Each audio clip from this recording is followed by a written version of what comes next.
Hello friends, চলুন আপনাদের নিয়ে যাই আজকে জেড স্কাই লাউঞ্জে। জেড স্কাই লাউঞ্জটা হচ্ছে কাথাকালি ব্যাংকোয়েটসে। দারুণ দারুণ খাবারের সমাহার এখানে এবং বিভিন্ন রকম মকটেলস পাওয়া যায়। ককটেলস নয় কিন্তু। আর খেলাধুলার জন্য আছে পুল, দারুণ, কিন্তু অবভিয়াসলি আউট অফ কস্ট। 100 টাকা করে লাগে পার গেমে। এবং একটা স্পেশাল অ্যাট্রাকশন এখানে যেটা আছে সেটা হচ্ছে ওপেন এয়ার লাউঞ্জ। আপনি এই স্কুল খেলার থেকে একটু বাইরে গেলেই দেখবেন একটা বড় দরজা, এবং সেটা খুলে বাইরে চলে গেলে দেখবেন বিশাল একটা লাউঞ্জ। গার্লফ্রেন্ডকে নিয়ে, বন্ধু বান্ধবকে নিয়ে অবশ্যই এখানে আসতে পারেন। কাপলদের জন্য একদম প্যারাডাইস, ওপেন এয়ার এবং চারিদিকে সুন্দর অ্যাটমসফিয়ার। তাছাড়া খাওয়া দাওয়া তো সুপার। আমরা খেয়েছিলাম pizza, chilli chicken, fried rice, বিভিন্ন রকমের কাবাব, চাউমিন এবং আরও অনেক কিছু। এছাড়া বিভিন্ন রকম মকটেলস ছিল। আর দেখছেন কি বিউটিফুল মকটেলস।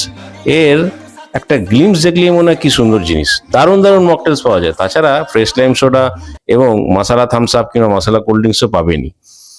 এখানে এসে অবশ্যই ট্রাই করতে পারেন। খাওয়া দাওয়ার সমাহার খুব ভালো এবং খুব একটা যে হাইফাই রেট তাও না। মোটামুটি 100 থেকে 150 টাকার মধ্যে প্লেট, এবং তার উপরে 250-300, মানে দুজন যদি যান মোটামুটি 1000 টাকায় দারুণ খাওয়া দাওয়া হয়ে যাবে। তো চলে আসুন ডুমুরজলা স্টেডিয়ামের পাশেই, হাওড়া আনন্দময়ী আশ্রমের একদম অ্যাডজেসেন্ট লাগানো এই জায়গাটা। খাওয়া দাওয়ার সময় তো দেখে বুঝতেই পারছেন কত সুন্দর। চটপট চলে আসুন, 1000 টাকা নিয়ে 4 জন আরামসে খেয়ে নিতে পারবেন।